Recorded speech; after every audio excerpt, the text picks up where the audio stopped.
Sul piccolo piroscafo armato Mauro Croce, il comandante Rosasco contempla l'acqua che scivola via tranquilla nella notte. Ma sa che sotto le onde quel mare è pieno di minacce nascoste e che in qualsiasi momento potrebbero palesarsi. Da vecchio lupo di mare ha un presentimento.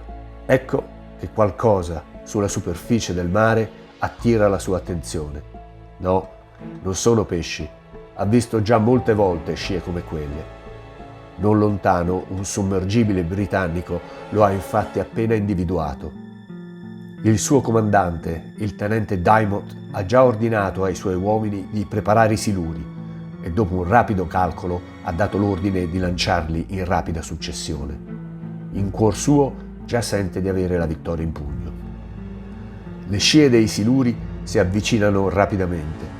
Rosasco ordina al timoniere tutta barra dritta. I siluri gli sono quasi addosso.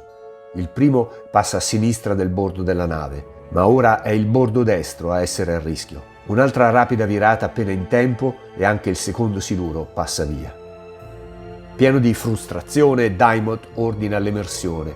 Ha deciso di mettere fine alla cosa con l'artiglieria di bordo. Rosasco lo aspetta. Il piroscafo ha a sua disposizione solo un cannoncino da 55 mm contro quello da 102 del sommergibile. Ma Rosasco sa che se provasse a sfuggire sarebbe inesorabilmente inseguito, bersagliato ed infine affondato. Tanto vale giocarsi il tutto per tutto.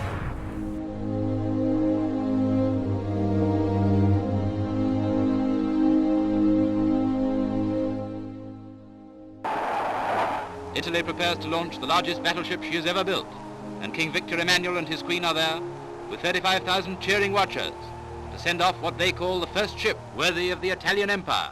Tra i comandanti di lungo corso della Marina italiana che maggiormente si distinsero nella Prima e nella Seconda Guerra Mondiale, vi fu sicuramente Cesare Rosasco.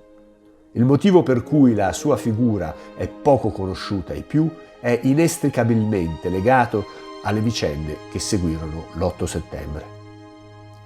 Cesare Rosasco nasce a Genova il 22 gennaio 1892. Conseguito il diploma di capitano marittimo nel 1910, si imbarca come mozzo su un mercantile, percorrendo poi tutti i gradi della sua brillante carriera che lo vedrà diventare comandante di unità passeggeri di grande tonnellaggio. Dall'ottobre 1912 all'ottobre dell'anno successivo assolve all'obbligo di leva nella Regia Marina e viene messo in congedo con il grado di sottocapo timoniere. Allo scoppio della Prima Guerra Mondiale serve in maniera continuativa su unità mercantili requisite ed armate, solcando i mari dove incrociano le unità navali austriache e tedesche. Il pericolo di essere attaccati da un sommergibile nemico o da unità di superficie è costante, quotidiano, ma il comandante Rosasco assolve ai compiti di primo ufficiale e poi di comandante, riuscendo sempre a portare in salvo le navi mercantili che comanda, meritandosi così una croce di guerra al valor militare. Al termine del conflitto, Rosasco continua a prestare servizio su un'unità mercantile della Società Nazionale di Navigazione, all'inizio con il grado di primo ufficiale e poi con quello di comandante. Although for the time being the war in Abyssinia is held up and most of the Pathé cameramen have taken up knitting to pass the time away, armies in the field have to be fed and artillerymen kept supplied with ammunition. So on most days here at the port of Massawa, the dockside looks like the scene of a gigantic jumble sale, as stores and munitions arrive from the Italian home shores.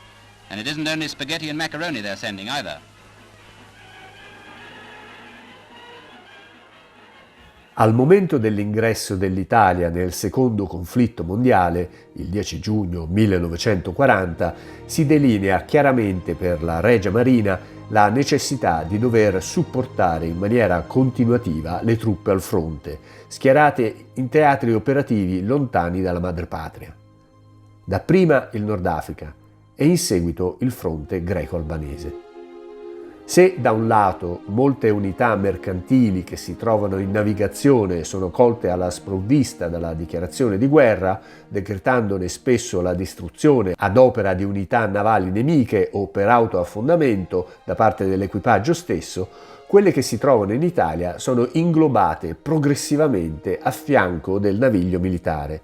Requisite, noleggiate o acquistate, vengono armate con cannoni, mantenendo spesso al comando gli uomini delle società armatrici, ma imbarcando equipaggi formati da uomini della forza armata. In questo contesto Rosasco torna in servizio e fin dai primi mesi di guerra si mette in luce per le sue grandi doti di coraggio e di ardimento. Assunto il comando del piroscafo Ezilda Croce in sosta nel porto di Tobruk, riesce a porre in salvo l'unità che è carica di munizioni da un violento bombardamento e da un incendio che scoppia a bordo dopo che il piroscafo è stato colpito su più parti dello scafo da alcuni spezzoni incendiari. Poco dopo il fatto di Tobruk, il comandante Rosasco riceve il comando del Mauro Croce, piroscafo armato da 600 tonnellate. È la notte del 23 aprile 1942 e la piccola unità navale si trova in navigazione nel Mar Mediterraneo occidentale, diretta in Spagna, con un carico generico di carpenteria e ferramenta. In realtà, nelle stive di carico hanno trovato alloggiamento alcuni carichi speciali, diretti ad un altro mercantile italiano abbandonato al momento dell'ingresso del conflitto, l'Olterra. Ed è un carico speciale per una nave speciale. Nell'Olterra, infatti, è stata realizzata una base segreta della Regia Marina per l'attacco a Gibilterra, nel cui ventre sono stati realizzati appositi spazi per stivare gli incursori della 10ª MAS e i loro siluri a lenta corsa.